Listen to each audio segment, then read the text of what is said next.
Imagine reaching the end of your day, lying in bed, staring at the ceiling, and suddenly you realize you have, like, absolutely no memory of the last 14 hours. Oh, yeah. Just a total blank. Right.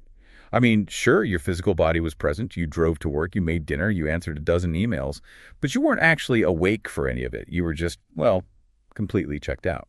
Yeah, that terrifying default state of existence is exactly what the philosophical framework known as the 20th gene key is trying to cure. It really addresses that gap. That feeling of being a ghost haunting your own daily routine. Exactly. It's so common. Okay, let's unpack this. Yeah. Because for you listening right now, this isn't just some abstract high-level philosophy. No, not at all. The 20th gene key maps out a very specific transformational journey.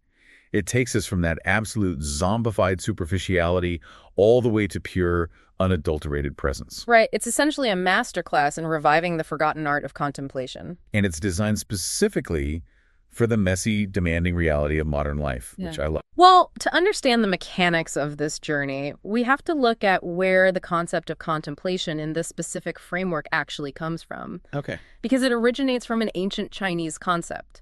But it doesn't mean sitting in a dark room thinking deeply about a math problem. Oh, right. That's usually what people picture. Yeah. But the original translation implies two things happening at once. Yeah. It's viewing inwardly and the act of being viewed. So it is a reciprocal awareness. Viewing inwardly and being viewed. It's almost like, setting up a two-way mirror inside your own consciousness. Oh, that's a great way to put it. You are observing your own thoughts, but you're also acutely aware of how you are positioned in the space around you, which I guess brings us to the first massive hurdle in this framework. Yeah, the shadow level. Right. Before anyone can hope to achieve this elevated Zen-like state of presence, you have to look honestly at what happens when you are not present. And this baseline state, the shadow level, is defined entirely by superficiality and absence.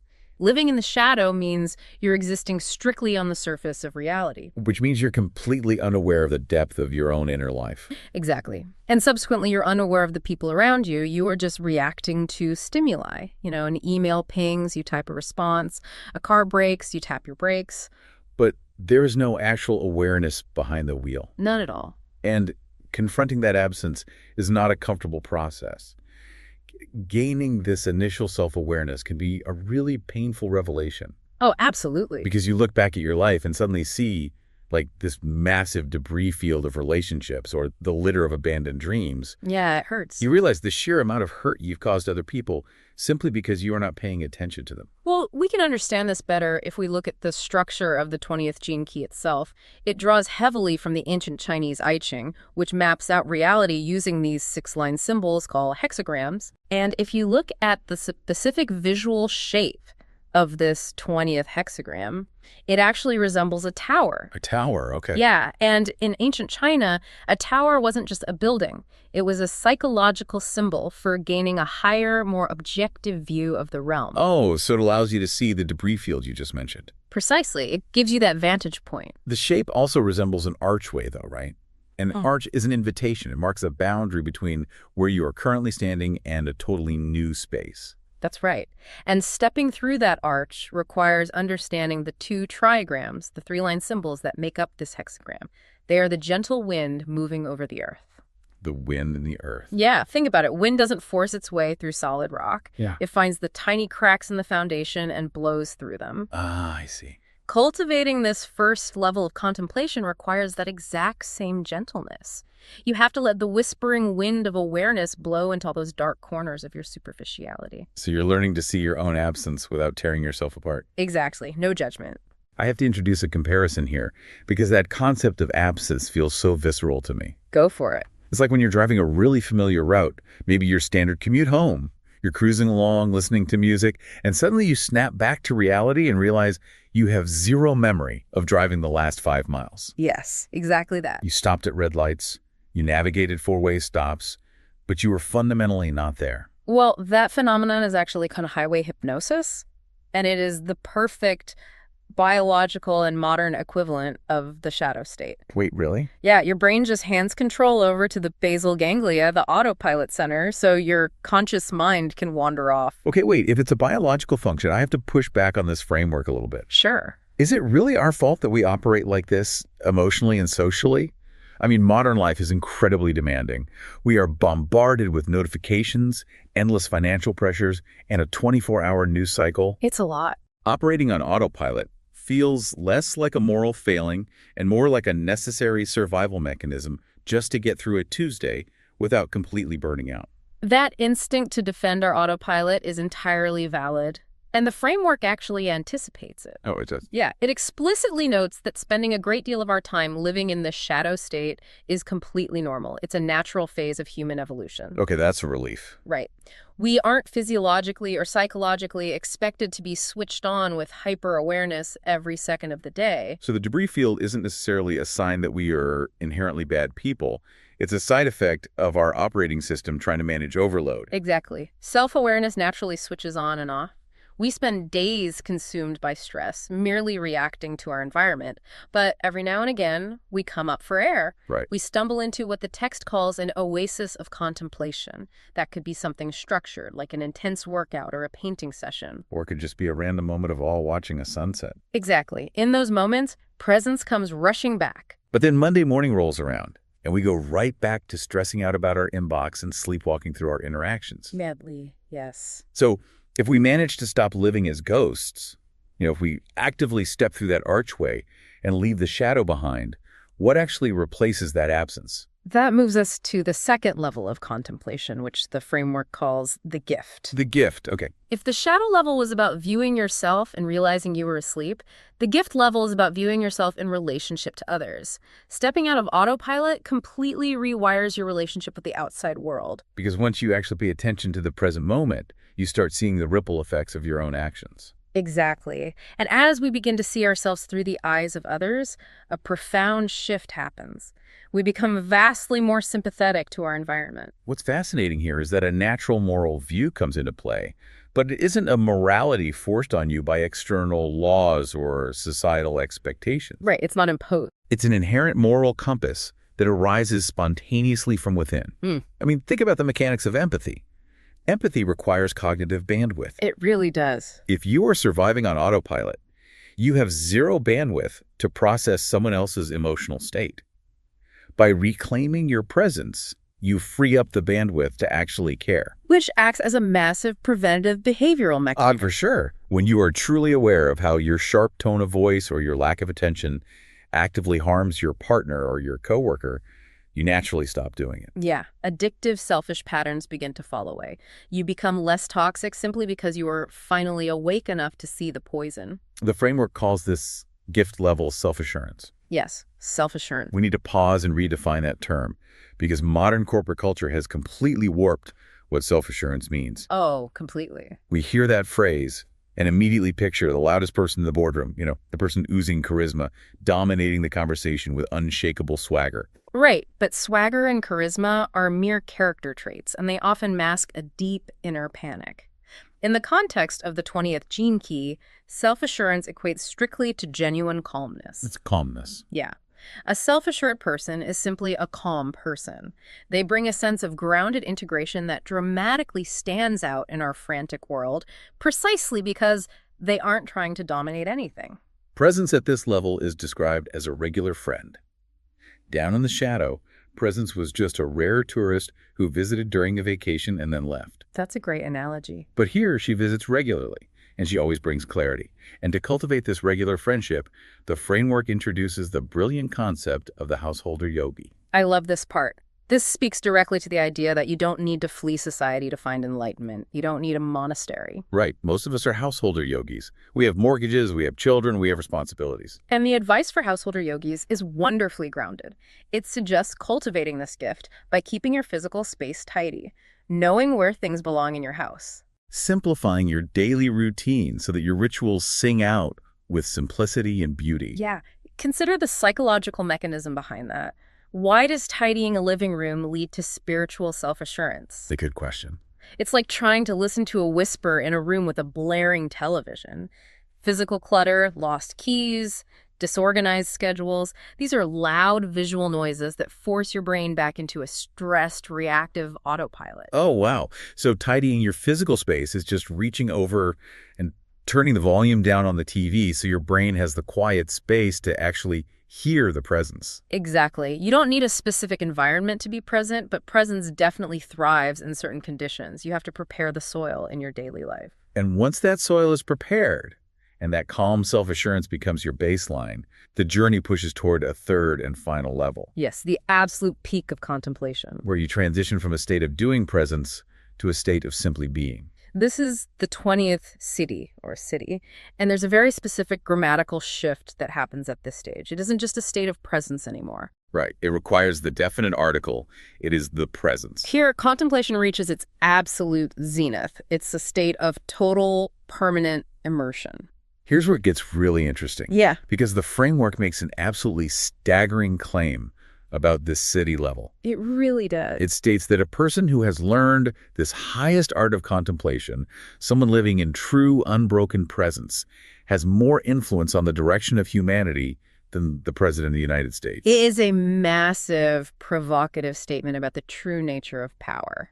And I have to call a timeout here. I'm going to act as the voice of the skeptical listener for a second. Okay, lay it on me. That sounds incredibly poetic, but practically speaking, how does someone drinking tea in a tidy living room with pure presence outweigh a world leader who can literally sign legislation that affects millions of lives or command a military?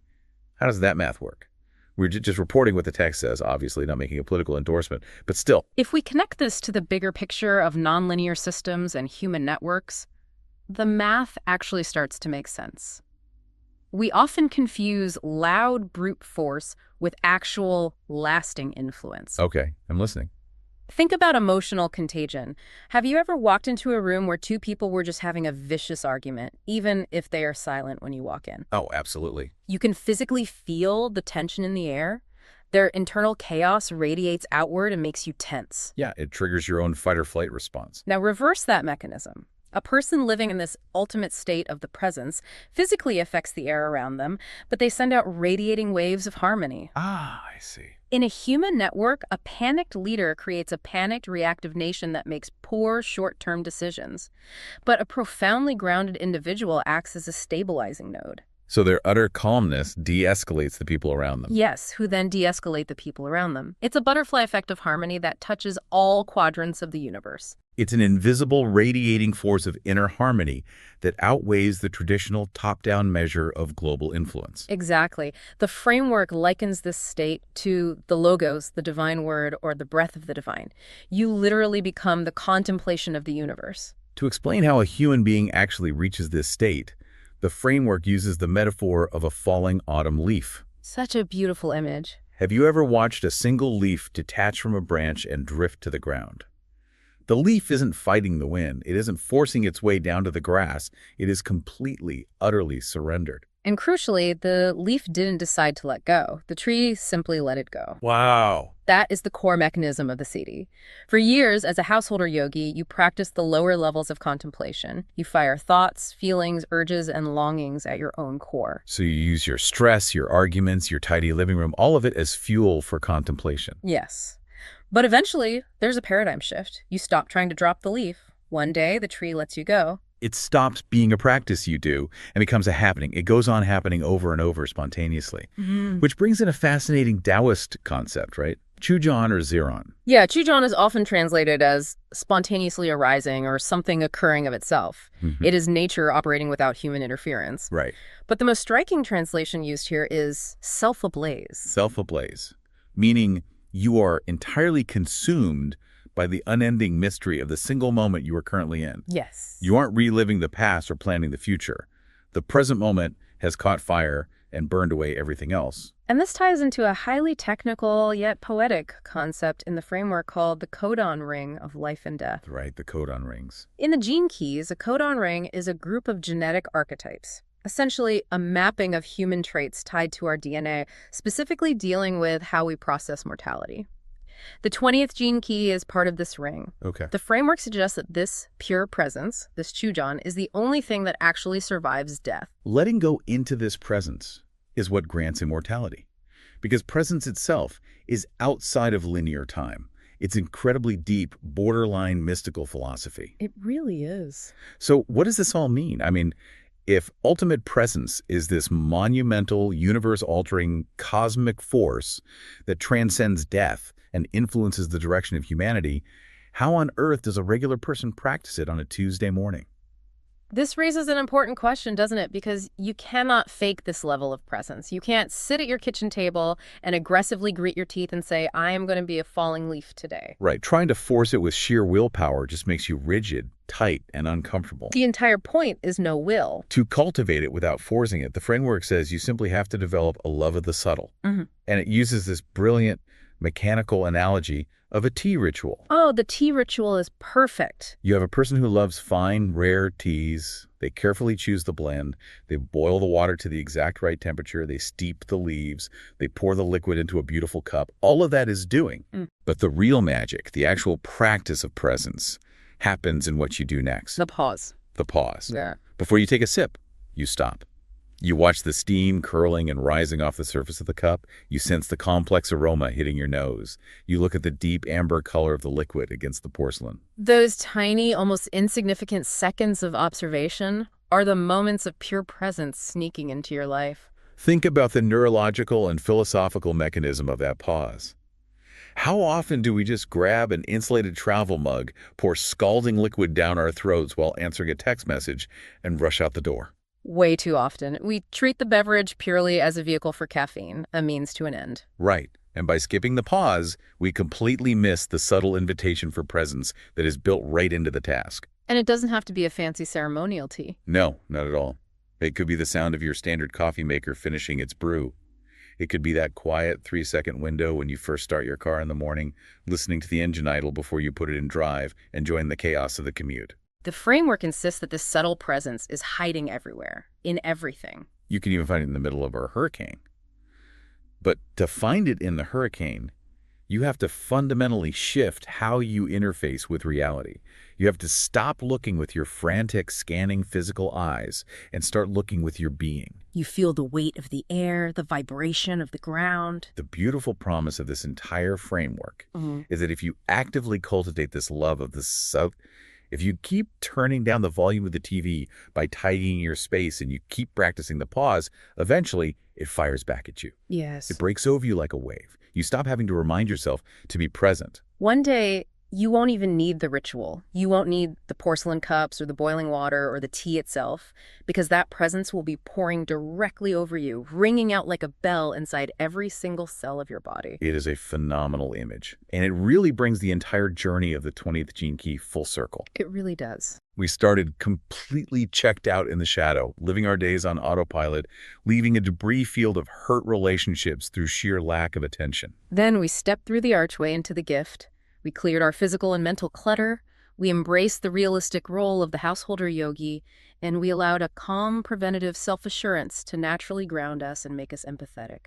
And finally, we looked toward that ultimate surrender. Like the falling leaf, we stop fighting the wind. We trust the spontaneous, self-ablaze reality of the presence. Right. And to capture the persistent, almost relentless nature of this presence, the framework includes a stunning poem by Rabindranath Tagore. Oh, I love this part. It perfectly encapsulates the feeling that presence is never far away.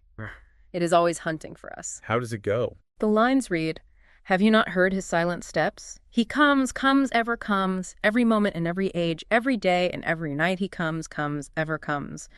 Many a song have I sung in many a mood of mind, but all their notes have always proclaimed, he comes, ever comes. In the fragrant days of sunny April through the forest path, he comes, ever comes. In the rainy gloom of July nights on the thundering chariot of clouds, he comes, ever comes." Wow. It's the realization that presence is always arriving, always available. Whether you are walking through a sunny April forest or sitting in traffic during a July thunderstorm, the opportunity to wake up is endlessly coming to us. We just have to be quiet enough to notice the silent steps. Which brings us to the end of today's deep dive. But before we go, we want to leave you with a very specific, practical challenge drawn right from the core of this framework. Yes, it is a challenge of pure observation. Tonight, at the end of the day, when you are lying in bed, hopefully fully awake to the moment this time, try a simple exercise. Look back over the preceding 14 hours and reflect on your total amount of presence. Compare those fleeting moments of true presence to your vast stretches of absence. Right. When were you the completely surrendered falling leaf? And when were you the hypnotized driver who forgot the last 5 miles? But if you attempt this, you must follow the absolute golden rule of the exercise. It's not a competition, and there's no room for self-criticism. There is zero judgment. Do not beat yourself up if you realize you spent 99% of your Tuesday completely checked out in the shadow. Remember that autopilot is biologically normal. The point of the exercise is simply to see what is, to view inwardly. Just see what the balance was. Exactly. By honestly recognizing the objective reality of your day, you take that crucial first step through the archway. And as you tally up those rare, fleeting moments of the pause, the 3 seconds before you drank your coffee, the moment you actually looked your partner in the eyes, consider this. If, as the framework suggests, pure presence is the only part of human consciousness that actually survives death, then those tiny, subtle moments you count tonight might actually be the only parts of your day that are immortal. That's a profound thought to end on. Try the exercise tonight. Find your pause, listen for the silent steps, and start cultivating that love of the subtle. We'll leave you to your reflections.